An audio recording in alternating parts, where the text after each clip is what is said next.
का सेवा ही बस काम है। सहभागी बन पुण्य कमा लो, सबसे ये आह्वान है। प्रणम्य सागर गुरु महाराज की सोच का ये परिणाम है। सहभागी बन पुण्य कमा लो, सबसे ये आह्वान है, सबसे ये आह्वान है। अरहम योग प्रणेता ने ये पावन दीप जलाया है। साधर्मी का बने सहारा, बीड़ा ये ही उठाया है, बीड़ा ये ही उठाया है। चलो उन्हें खुशियों से मिलाए, बड़ा पुण्य का काम है। सहभागी बन पुण्य कमा लो, सबसे ये आह्वान है, सबसे ये आह्वान है। जीवों के भोजन का प्रबंधन, असमर्थ बच्चों को शिक्षा, रोजगार की करें व्यवस्था। मांगे ना कोई भिक्षा, मांगे ना कोई भिक्षा। अरे हम जीव दया भारत बस करती ये ही काम है। सहभागी बन पुण्य कमा लो, सबसे ये आह्वान है, सबसे ये आह्वान है। गाय धरा पे रहे सुरक्षित, गौशाला है बनवाई। जीव जंतु की भोज व्यवस्था सुंदर रूप से करवाई, सुंदर रूप से करवाई। साधर्मी भूखा ना सोए, रखना सबका ध्यान है। सहभागी बन पुण्य कमा लो, सबसे ये आह्वान है, सबसे ये आह्वान है। साधर्मी रोगी के इलाज को हम मिलके हैं करवाते।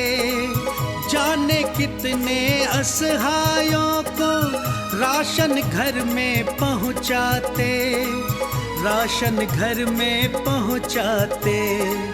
लक्ष्य हमारा उन चेहरों पे लानी बस मुस्कान है।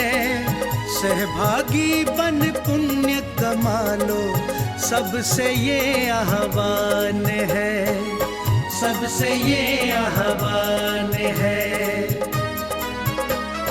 दान धर्म ही साथ जाएगा, बाकी सब तो धोखा है। पुण्य के भागी बन जाओ, ये बड़ा ही पावन मौका है, बड़ा ही पावन मौका है। जुड़ के जीवन सार्थक कर लो, पावन ये अभियान है। सहभागी बन पुण्य कमा लो, सबसे ये आह्वान है, सबसे ये आह्वान है। इस कार्यक्रम के पुण्यार्जक हैं प्रणम्य वाणी देवदूत। प्रणम्य गुरु की वाणी पहुँचे घर घर, सम्यक ज्ञान प्रभावना होवे घर घर। सभी प्रणम्य वाणी देवदूत के पुण्य की बहुत बहुत अनुमोदना। मात्र 12,000 रुपए वार्षिक सहयोग राशि प्रदान कर प्रणम्य वाणी देवदूत बने। अधिक जानकारी के लिए संपर्क करें। गुरु चरणों में समर्पित गुरु भक्त परिवार USA।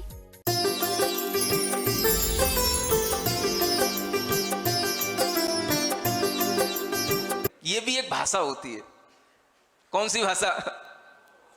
मौन की भाषा।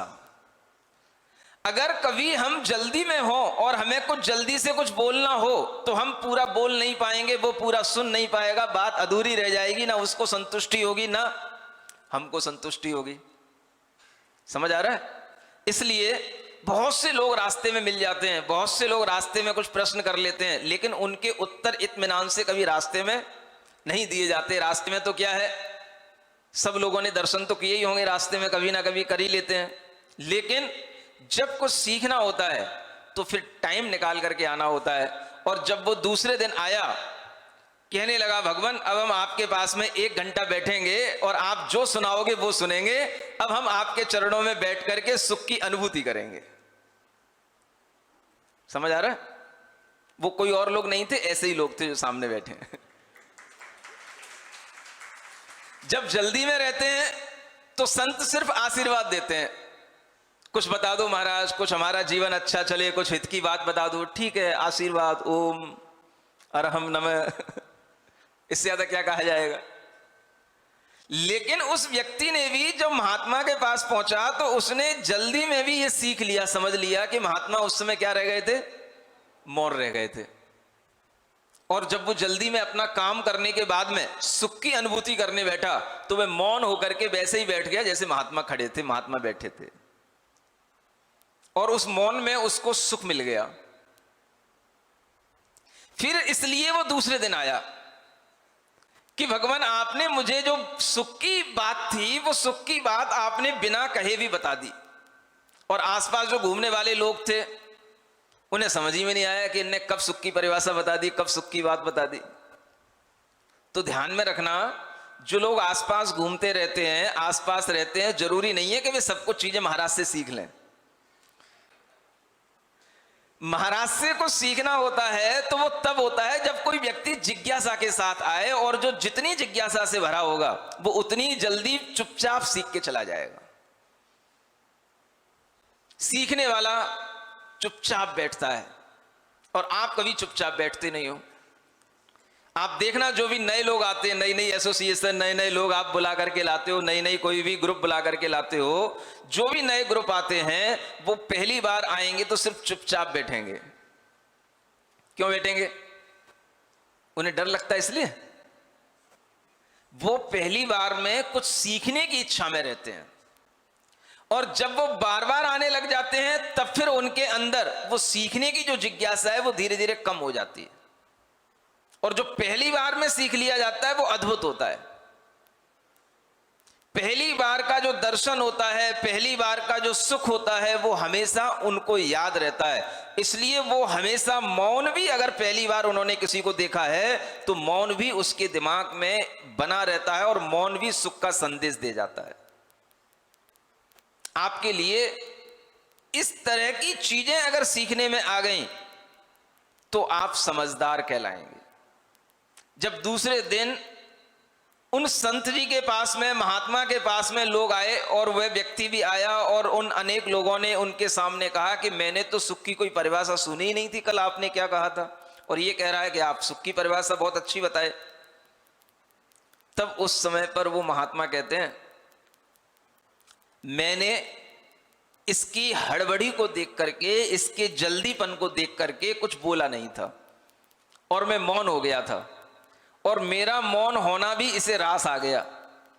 और ये जाकर के जब सुख की अनुभूति किया तो इसे समझ में आया कि मौन रहने में भी सुख मिलता है। इसलिए ये आज फिर आया और अपनी कल की अनुभूति को बताने के लिए आया। इशारे में ये समझ गया कि महात्मा क्या कहना चाहते हैं। उन महात्मा का संदेश यही था, बेटा इस हड़बड़ी में तुझे कभी सुख मिलने वाला नहीं है, तू मेरी तरह शांत हो जा, मौन हो जा, तुझे अपने आप सुख की प्राप्ति हो जाएगी। ये इशारा वो समझ गया जो नया था। समझ आ रहा है? जो नई एसोसिएशन सामने बैठी ये समझ गए इशारा, लेकिन जो रोज आते हैं वो नहीं समझ पाते इशारा। इसलिए नए लोग समझदार होते हैं और पुराने लोग मझधार में पड़े रह जाते हैं। इशारे किसके लिए होते हैं? इशारे किसके लिए होते हैं? नए लोगों के लिए होते हैं। राजा श्रेणिक है वो नए हैं, बाकी तुम जितने भी सामने बैठे हो सब क्या हो? पुराने हो। हमारे इशारों को जितना ये राजा श्रेणिक समझ पाएंगे, जितना ये आगे के बैठे लोग समझ पाएंगे, उतना ये रोजाना आने वाले लोग नहीं समझेंगे। समझ में आ रहा है? बोलो तो, इतना तो समझ में आ रहा है कि हाँ नहीं समझेंगे। ये भी अपने दिमाग में रख लेना है कि अगर हमारी समझदारी है तो हमें यह समझना होगा कि आखिर सुख जब भी मिलता है तो वो हमें कैसे मिलेगा, हड़बड़ी में मिलेगा कि शांति में मिलेगा, बोलने में मिलेगा कि मौन में मिलेगा, बाहर के विषयों में मिलेगा कि अपनी अंतर आत्मा में डूबने से मिलेगा, किस में मिलेगा? सुख तो आत्मा की चीज है, आत्मा में मिलेगा। एक गिलास पानी में सुख नहीं है, वो तृष्णा है। सुख जो होता है वो आत्मा की चीज होती है, जो विषयों के बिना होती है, पानी के बिना, सूंघने वाली चीजों के बिना, देखने सुनने वाली चीजों के बिना। जब हम अपनी इंद्रियों को शांत करके बैठ जाते हैं तब हमें कुछ सुख मिलता है। आप बताओ 24 घंटे में आप कब सुखी होते हो? एक प्रश्न मैं आपसे पूछता हूं, देखो वो बता रहे हैं, इशारे से बता रहे हैं। इसे कहते हैं समझदार लोग, जो कंप्यूटर की भाषा समझते हैं। समझ आ रहा है? और हमारे ब्रेन की भाषा भी समझते हैं। सबसे अच्छा सुख का समय क्या होता है आप लोगों के लिए? जब आप स्लीपिंग पोजीशन में होते हैं, जब आप सो रहे होते हैं, उस समय क्या होता है बताओ? कौन सी इंद्रियां आपकी काम कर रही होती हैं बताओ? उस समय आपको मधुर मधुर संगीत सुनाया जाए, अच्छा लगेगा? उस समय आपको अच्छे अच्छे चित्र दिखाए जाए, अच्छा लगेगा? उस समय आपकी नाक में कोई अच्छी अच्छी कौन सी वो जलेबियां और उसकी सुगंधी डाली जाए जो कुंभकर्ण के लिए डाली जाती थी, अच्छी लगेगी? घेवर की सुगंधी आपके नाक में डाली जाए, अच्छी लगेगी? क्या अच्छा लगेगा आपको? आपने कभी सोचा, हम कभी विषयों से रहित होते हैं तो किस टाइम पे होते हैं? सोने के टाइम पे होते हैं, जब हमारी सारी इंद्रियां सो रही होती हैं। यहां तक कि आप जिस कूलर पंखे को लगा करके सो गए हैं, कभी कभी वो भी बंद हो जाए तो भी नींद अपनी पूरी हो जाती है। समझ में आ रहा है? एक वह समय होता है, उस समय पर आपको लगता है सोने के बाद में जब आप उठे तब सुख मिला कि जब आप सो रहे थे तब सुख मिला? अब मैं ये पूछ रहा हूं, प्रश्न भी पूछना नहीं जानते तुम लोग। पूरे प्रवचन सुनने के बाद में कल क्या प्रश्न आया था, जैसे कविता सुना रहे हो। प्रश्न पूछने की भी एक बुद्धि होती है। प्रश्न भी पूछने के लिए आपको समय तब मिलता है जब आप ढंग से सुन रहे होते हैं, आपकी बुद्धि जागृत होती है। मैं आपसे पूछ रहा हूं, सुख आपको सोने के बाद मिलता है कि जब आप सो रहे होते हैं तब मिलता है? क्या समझ आ रहा है? सोने के बाद तो सुख नहीं है, लेकिन जब आप सो रहे होते हैं तब सुख है। लेकिन वो सुख जो होता है आपके अंदर, वो अनुभव में नहीं आता है कि मैं इस समय पर सुखी हूं। समझ पा रहे हो? ठीक इसी तरह से इस उदाहरण से सिद्धों का सुख समझना। सिद्ध भगवान के पास तो शरीर भी नहीं, नींद भी नहीं, इंद्रियां भी नहीं, कुछ भी नहीं, फिर भी वो सुखी हैं। क्यों है? जब हम थोड़ी देर के लिए विषयों से रहित हो जाते हैं, हमें सुख की अनुभूति होती है। वो हमेशा के लिए, अनंत काल के लिए विषयों से रहित हो गए तो वो कितने सुखी होंगे, ये गणित यहां पर लगा लेना, आपको समझ में आ जाएगा कि सिद्धों का सुख कितना होता है। हमेशा अपने अंदर, अपने में ही, अपने अंतरंग में ही रहना और बाहर के किसी भी तरह की विषय की कोई भी इच्छा नहीं, विचार नहीं। ऐसी स्थिति में ढल जाना, ऐसी स्थिति में पहुंच जाने का नाम ही भगवान का सुख, सिद्धों का सुख कहलाता है। और यह सुख हमारी आत्मा का सुख होने के कारण से आत्मिक सुख कहलाता है। इस आत्मिक सुख में जब हम रमने लग जाते हैं तब हमारी बुद्धि भी बढ़ने लग जाती है, हमारे सुख भी बढ़ने लग जाते हैं, और बाहर की विषयों में जो हमारी डिपेंडेंसी है वो भी कम होने लग जाती है। हम इस सुख की प्रति थोड़ी सी अपनी ललक तो बनाएं। इस सुख की इच्छा करोगे, अपने आप आपके अंदर बुद्धि का चातुर्य बढ़ने लगेगा, आपकी बुद्धि भी बढ़ने लगेगी। बुद्धि बढ़ाना है कि नहीं? कैसे बढ़ेगी? जिनकी बुद्धि बढ़ी हुई है उनकी बातें कहो, उनकी बातें सुनो, उनकी बातें ही ध्यान में रखो तो बुद्धि बढ़ेगी। बुद्धिमान के बुद्धिमान ही बेटे होते हैं, सुनते आए हो ना? किससे स्पष्ट हो रहा है ये राजा श्रेणिक से स्पष्ट हो रहा है। श्रेणिक की बुद्धि की चातुर्यता की बातें तो आपने सुन ली, अब श्रेणिक जो परीक्षा ले रहे हैं, उस परीक्षा से भी आगे जो परीक्षा दे रहा है वो कौन दे रहा है? उनका ही बेटा। पता नहीं है श्रेणिक को भी कौन दे रहा है। एक संदेश भेजा नंदीग्राम में, दूसरा भेजा, फिर दूसरा भेजा, और ये संदेश एक के बाद एक जा रहे हैं और हर समस्या का समाधान होकर के आ रहा है। कल क्या सुनाया था आपको? कल बावड़ी लेकर के आया थे नंदी गांव के लोग। समझ आ रहा है? बावड़ी पहुंच गई और वो समय पर जग नहीं पाए, समय पर उनके लिए वह बावड़ी देखने को नहीं मिली। उनने समझ लिया कि इन लोगों ने मुझे बेवकूफ बना दिया और मेरी बात तो इनने पूरी कर दी, अब मैं उनसे वो प्रश्न करने के लिए तो तैयार हो ही नहीं सकता। तो उन्होंने फिर एक दूसरा प्रश्न भेजा, नंदी गांव के लोगों से जाकर के कह देना हमें हाथी को तौल करके उसका वजन नाप के बताएं कि हाथी कितना वजन वाला होता है। सुन रहे हो? ये वो समय की बात हो रही है जब कोई ऐसे जैसे ट्रक लोड होते थे, ऐसी मशीनें नहीं हुआ करती थी।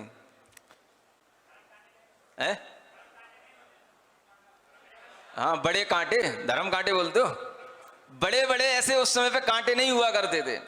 तो उस समय पर श्रेणिक राजा ने कहा हाथी का वजन तौल करके मुझे बताओ कि ये हाथी कितना भारी है, और ये हाथी ले जाओ हमारे नगर से। नगर से हाथी पहुंचा और नंदी गांव में हाथी घूमने लग गया। अब लोग सोचने लग गए इसको काय से तौलें, कैसे तौलें, कौन सी तखरी पे बिठाएं इसको।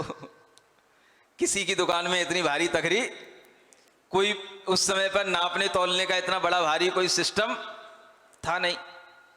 सब लोग परेशान हो गए, और परेशान हो गए तो सबको फिर वही याद आए, कौन? अपने गांव में एक राजकुमार आए हैं, वो कहीं दूर जाने वाले हैं, लेकिन कुछ समय के लिए अपने गांव में रुक गए, अपने ऊपर उपकार कर रहे हैं। इन राजा के प्रश्नों से, इसके इन तरीके के परेशानियों से हमें बचाने का अगर कोई भी एक व्यक्ति हमारे लिए आज भगवान के समान ऊपर से उतर के आया है तो वो कौन है? वो ये अभय कुमार हैं। कौन है? अभय कुमार। श्रेणिक के पुत्र का नाम क्या? और श्रेणिक कोई पता नहीं।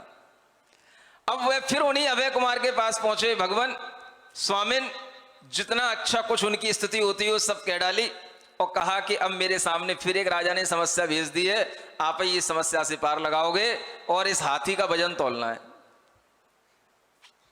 तो अभय कुमार फिर सोच में पड़े, समस्या है तो समाधान भी है, समस्या है तो समाधान भी है। ये बात अपने दिमाग में बिठा लेना। अगर आपको कभी समस्या समस्या ही दिखाई दे और समाधान दिखाई ना दे तो समझ लेना कि हमारे पास में बुद्धि काम नहीं कर रही है, लेकिन समस्या का समाधान तो है। कोई भी ऐसी समस्या नहीं होती जिसका कोई समाधान ना हो, बस आपकी बुद्धि काम करनी चाहिए।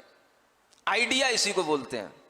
एकदम से जो आपको अपनी समस्या का समाधान मिल जाए, आइडिया क्लिक कर गया, समझ आ रहा है? वो आइडिया ही बुद्धि का चातुर्य कहलाता है, और इस आइडिया से ही दुनिया चल रही है।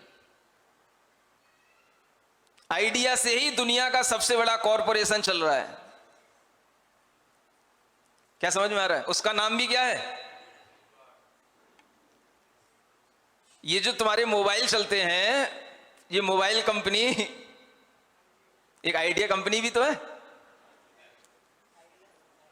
आइडिया कंपनी है कि नहीं? ये मोबाइलों की कंपनियां आप सबके ऊपर राज कर रही हैं, और ये सब राज करके आपका पैसा ले रही हैं, और सबसे बड़े बड़े अमीरों की लिस्टों में वो खुद लगे हुए हैं। किसके माध्यम से? आइडिया। समझ आ रहा है? तो दुनिया में सबसे बड़ी चीज क्या? आइडिया। और ये आइडिया जिसके पास में होता है वो ही सब पे राज करता है। तुम्हारे बच्चों को पढ़ाने से लिखाने से कुछ नहीं होने जाने का।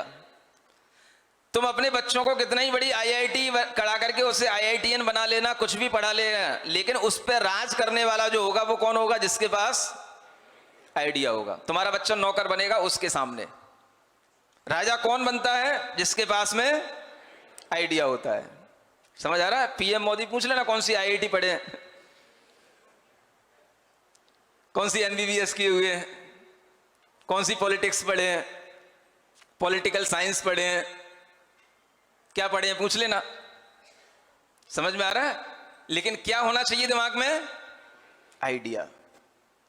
जब अभय कुमार के लिए समझ में आया कि इन लोगों को भी मुझे बचाना है और इनको भी कुछ ना कुछ इस आपत्ति से बचाने का कोई अपने अंदर विचार लाना है, तो विचार मग्न हुए और उनके दिमाग में एक आइडिया आ गया।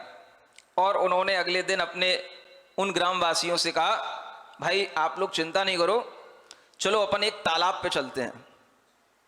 किस पर? तालाब पर। और उस तालाब पर उन्होंने एक बड़ी सी नाव लगा दी, और उस नाव में लगाने के बाद में उन्होंने नाव लगाने से पहले उसका पानी देखा। देख लो ये पानी कहां पर लग रहा है, यहां पर निशान लगा दिया, समझ आ रहा है। और फिर नाव में उस हाथी को बिठाल दिया, हाथी को उतार दिया उस नाव पे। और हाथी को उतारने के बाद में वो नाव जितनी चली गई, पानी जितना ऊपर आ गया, उस पर निशान लगा दिया कि पानी कितना ऊपर आ गया, समझ आ रहा है। और फिर उस हाथी को उतार लिया, और फिर उसी नाव में उतने ही वजन के उस पर फिर पत्थर डाल दिए। और जब वो पत्थर भी उस नाव पर उस निशान तक बराबर आ गए, तो उतने ही पत्थरों को ले जा करके राजा श्रेणिक के पास में पहुंचा दिया। बोले इन पत्थरों का जितना वजन है उतने ही तुम्हारे हाथी का वजन है। समझ में आ रहा है? ये किसके सिद्धांत थे? ये अभय कुमार के सिद्धांत हैं। और आज आप इन्हीं सिद्धांतों को एक वैज्ञानिकों के नाम पर पढ़ते हैं, आर्किमिडीज के सिद्धांत। क्या सुन रहे हो? वैज्ञानिकों के नाम तो तुम्हें ध्यान रहते हैं, उनके प्रिंसिपल तो पढ़ाए जाते हैं, आर्किमिडीज का प्रिंसिपल है, लेकिन आपको यह पता नहीं है कि इस तरह के सिद्धांतों की खोज करने वाले उससे भी पहले लोग हो गए हैं।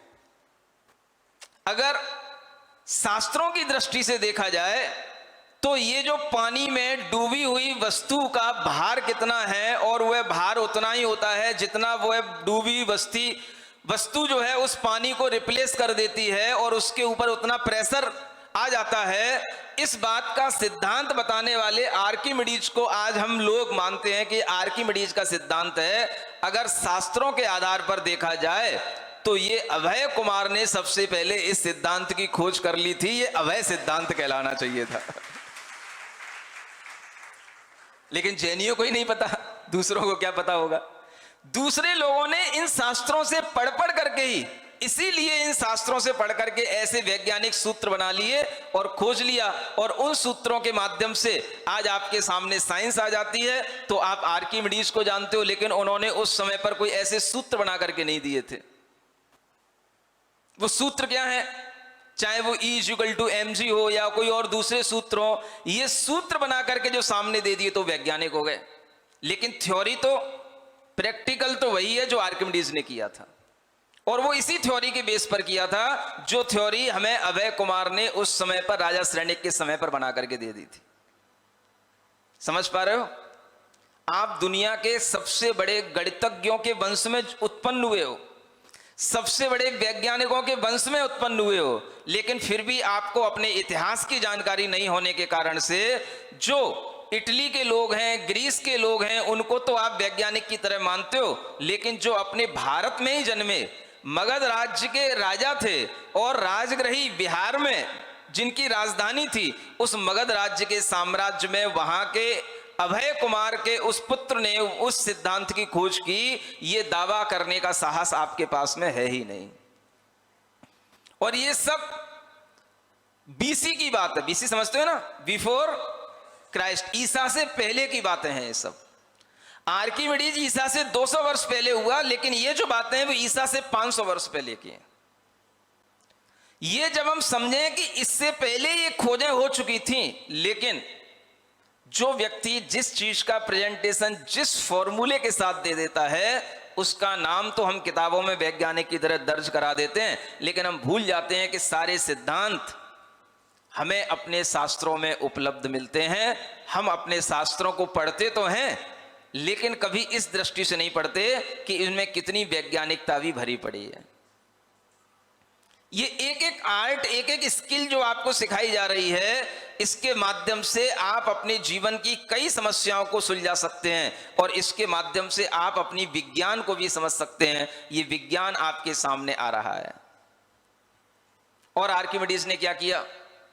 यही तो किया था, यही तो था। और उसी के माध्यम से उसने खोज कर ली थी कि हां, मुझे मिल गया कि पानी में डूबी हुई वस्तु का भार क्या होता है, पानी में वस्तु आधी या पूरी क्यों डूबती है। इसी बेस पर उसने सिद्धांत बना लिया था और ये सिद्धांत आज भी जारी है। आप ध्यान रखें, कोई भी सिद्धांत हैं, उन्हें प्रेजेंट करने का तरीका अलग हो सकता है, लेकिन हर सिद्धांत हमें जैन दर्शन की किताबों में उपलब्ध मिलता है। और पहले के लोग इस समृद्ध संस्कृति को हमेशा पढ़ा करते थे, इन शास्त्रों को ले जाकर के अध्ययन किया करते थे, तब जाकर के इन सिद्धांतों की वह प्राप्ति कर लिया करते थे। ये सीखना चाहिए आपको, ये समझ में आना चाहिए आपको। इस तरह के सिद्धांतों के माध्यम से ही हम समझ पाएंगे कि इंद्रियों के सुख में और आत्मा के सुख में कितना बड़ा अंतर है। ज्ञान का सुख इंद्रिय के सुख से भी अलग होता है। ये जो राजा श्रेणिक और अभय कुमार का चातुर्य आपको सीखने को मिल रहा है, ये क्या है? ये ज्ञान का सुख है। कौन सा सुख? ये ज्ञान का सुख है, ये इंद्रिय का सुख नहीं है। इसमें भी सुख मिल रहा है कि नहीं? ये क्या है? ये ज्ञान का सुख है। तो ज्ञान में भी एक सुख होता है। जब हम इंद्रिय सुख से हटेंगे तो ज्ञान सुख की ओर आएंगे, और जब हम ज्ञान में इस तरह के आत्मिक सुख की अवधारणा बना लेंगे तो फिर हम आत्मिक सुख की ओर भी जाएंगे। ऐसे आत्मिक सुख में डूबे हुए भगवंतों को ही सिद्ध भगवान कहा जाता है। विषय विरहितम। सिद्धों के पास में कोई विषय होते हैं क्या? वे किसी भी तरह से अपने संसार में रहते हुए भी, अपने आप को ही देखते हुए भी, हमें कभी भी अगर देखते हैं तो वह देखने की इच्छा से नहीं देखते हैं, वो तो हम उनके ज्ञान में दिख जाते हैं।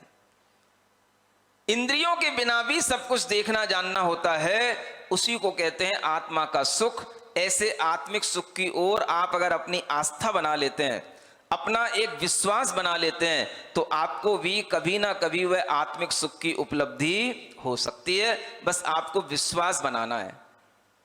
जैसे आप कोई भी तरीके का कार्य करना होता है, कोई भी तरीके की आपको ग्राफिंग करनी होती है, कोई भी तरीके का आपको डाटा क्रिएट करना होता है, आप तुरंत कहां पहुंचते हो? कंप्यूटर सिस्टम के पास। समझ आ रहा है? इसमें सब चीजें फीड हैं। हर समस्या का समाधान, हर चीज आपको कंप्यूटर के अंदर नेट के थ्रू मिलने लग जाती है। इसी तरीके से जब भी आपके लिए लगे हमारी आत्मा का सुख कहां है, तो अपनी आंखें बंद करना और इन सिद्ध भगवानों को याद करना, जो बिना इंद्रियों के, बिना शरीर के आत्मा के सुख का आनंद ले रहे हैं। आपको अपने आप वह चीजें दिखाई देने लग जाएंगी जिन पर हम विश्वास आपको कराना चाहते हैं। सुन रहे हो? आंखें बंद करना आता है आपको? आता है? नहीं आता। ऐसा लगता है महाराज अंधकार छा जाएगा है। चलिए, बहुत देर से आंखें खोले हुए हो, थोड़ी देर के लिए आंखें बंद करिए, कमर सीधी रखिए, आंखें बंद करके ज्ञान मुद्रा में सीधा सा बैठिए और हमारे साथ ऐसे ही सिद्धों को याद करते हुए स्मरण करेंगे। ओम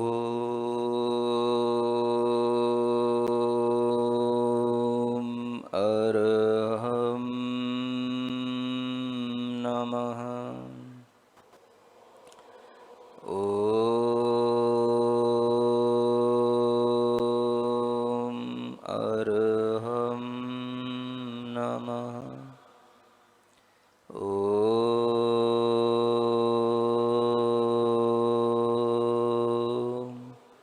अरहम नमः। 3 बार अपने कानों में अपने अंगूठे को लगाकर और अपनी उंगलियां अपनी आंखों पर रख करके 3 बार इसी तरीके से ओम अरहम नमः ईमानदारी से बोलना। बोलिए।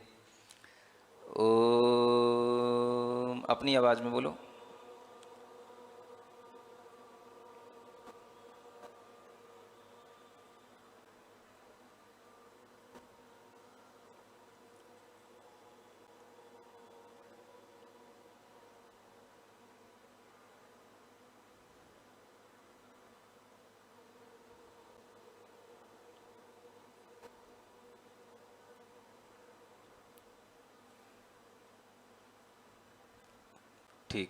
आँख खोलने से पहले अपनी हथेलियाँ घिसिए, आँखों पे रखिए, इस मंत्र को पढ़िए। ओम अरहम परम शांति, ओम अरहम परम,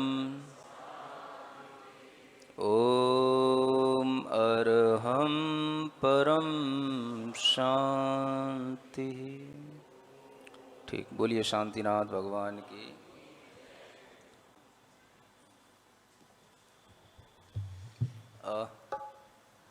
हेलो। नमस्ते महाराज जी। हाँ, महाराज जी, इंद्रिय के विषय किसी एक व्यक्ति के लिए सुख का कारण बनता है और वही विषय किसी व्यक्ति के लिए दुख का कारण बन जाता है। हाँ, तो ऐसा किस लिए होता है? ऐसा किस लिए होता है? क्योंकि उसका मन हमेशा एक जैसा नहीं रहता है, मौसम एक जैसा नहीं रहता है। अभी गर्मी चल रही है तो कूलर अच्छे लगते हैं, एसी अच्छी लगती है, और ठंडा जाएगी तो फिर वही कूलर एसी हीटर के रूप में अच्छे लगेंगे।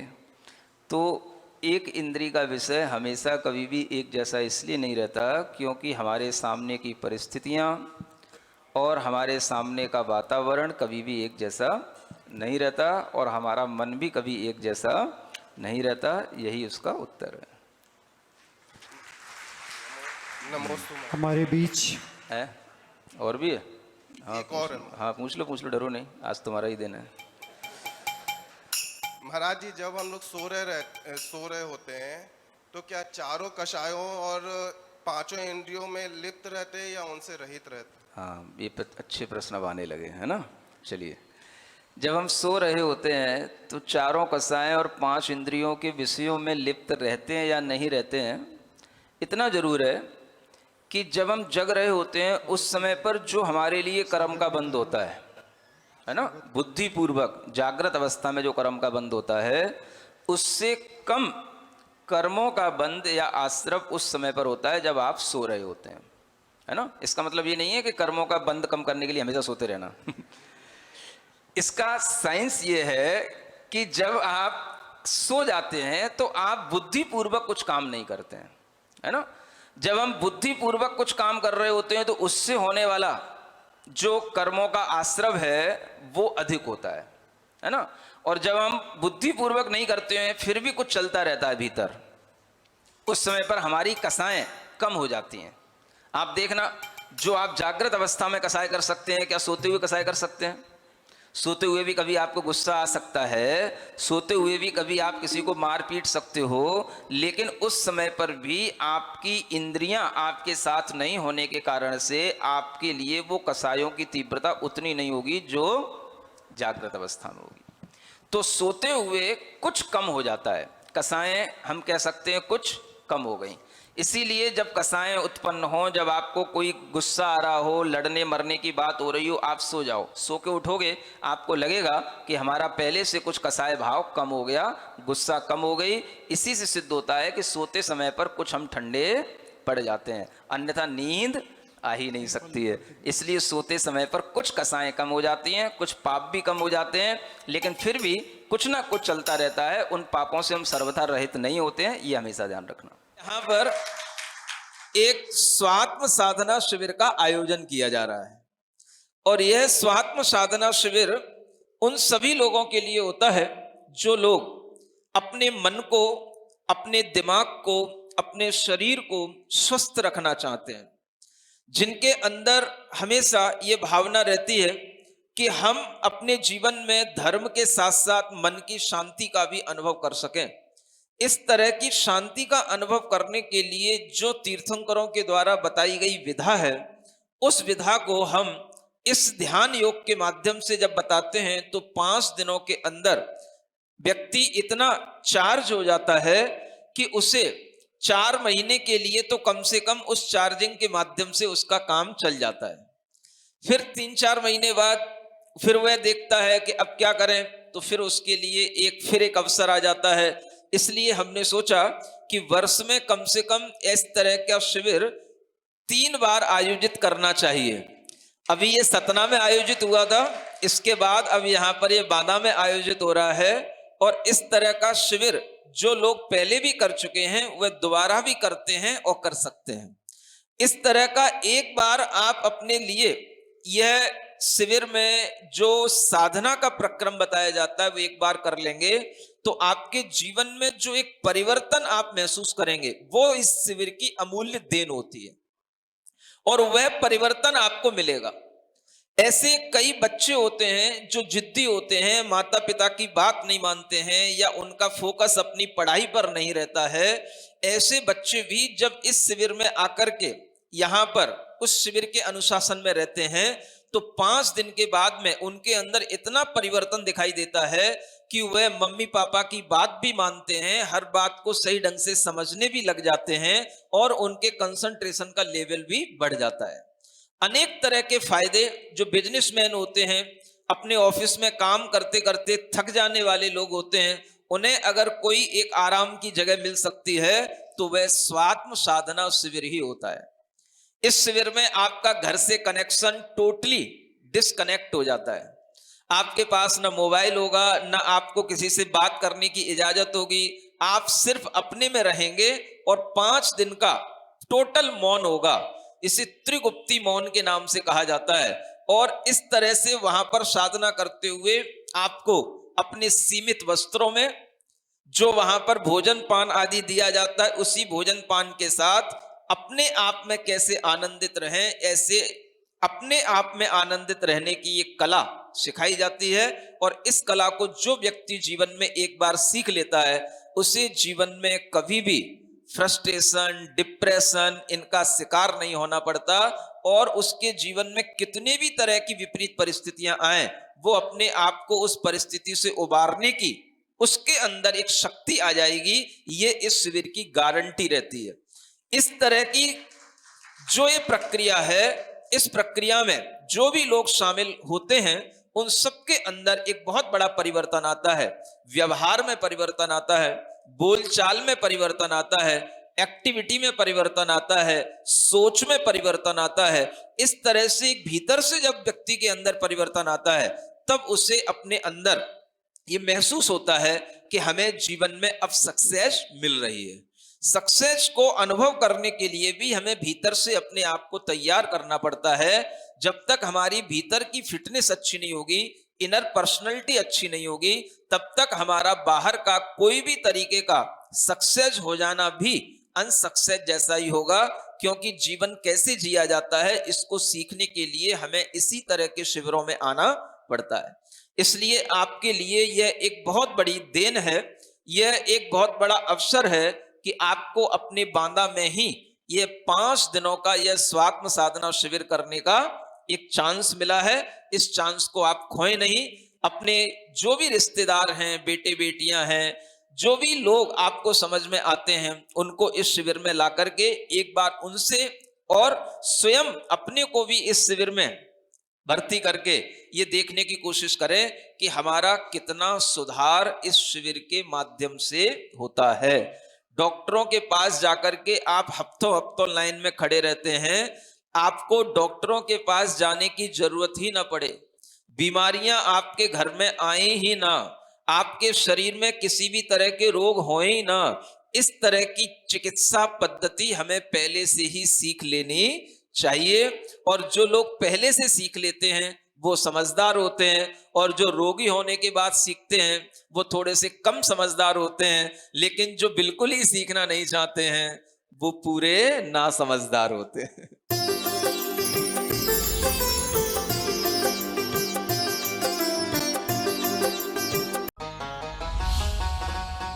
इस कार्यक्रम के पुण्यार जत्थे प्रणम्य वाणी देवदूत। प्रणम्य गुरु की वाणी पहुंचे घर घर, सम्यक ज्ञान प्रभावना होवे घर घर। सभी प्रणम्य वाणी देवदूत के पुण्य की बहुत बहुत अनुमोदना। मात्र 12,000 रुपए वार्षिक सहयोग राशि प्रदान कर प्रणम्य वाणी देवदूत बने। अधिक जानकारी के लिए संपर्क करें। गुरु चरणों में समर्पित गुरु भक्त परिवार USA